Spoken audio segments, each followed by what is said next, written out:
রাজধানীর বাড়িধারায় ডিপ্লোম্যাটিক জোনে ফিলিস্তিন দূতাবাসের সামনে ডিউটিরত কনস্টেবল মনিরুল হকের সঙ্গে কনস্টেবল কাউসার আলীর তর্কাতর্কির ঘটনা ঘটে। তর্কাতর্কির পর উত্তেজিত হয়ে কনস্টেবল কাউসার ৮ থেকে ৯ রাউন্ড গুলি ছোড়েন সহকর্মী মনিরুলকে উদ্দেশ্য করে।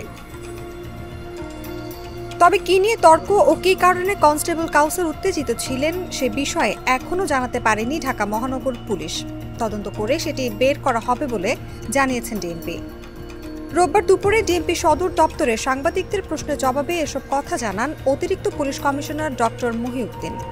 তিনি বলেন, বড় ধরনের অন্যায় করে ফেলে রাস্তায় যখন বা আমাদের যখন বাইরেও দেখি আমরা এই ঘটনাগুলো ঘটে, কেউ যদি একবার কাউকে আঘাত করে, বড় ধরনের আঘাত করে, তারপরে সে কিন্তু হুঁশ হারিয়ে ফেলে, এরপর সে একাধিকবার করতেই থাকে।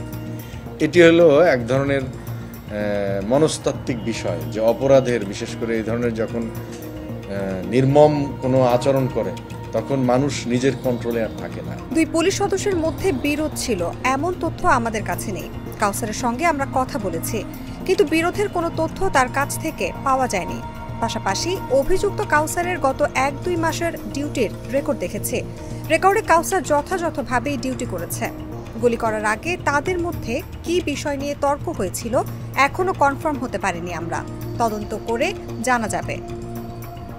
ডিএমপি কর্মকর্তা আরও বলেন, আমার কাছে মনে হয়েছে অভিযুক্ত কনস্টেবল কাউসার আলী মানসিকভাবে বিপর্যস্ত। গুলি করেই তিনি হতভম্ব। এ কারণে বারবার বলছিলেন, এটা কিভাবে হয়ে গেল আমি জানি না।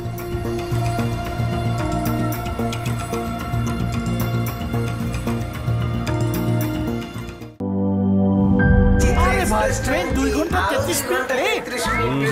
3 ঘন্টা 33 মিনিট। শোনেন, আপনি একটা ডিস্টার্ব। আরো 4 ঘন্টা 33 মিনিট শুনেন, আরো 4 ঘন্টা, এটা কোনো কথা? সময়টা দৌড়াবে। প্রাণ ডাল, মুঠোই মুঠোই সময় পার।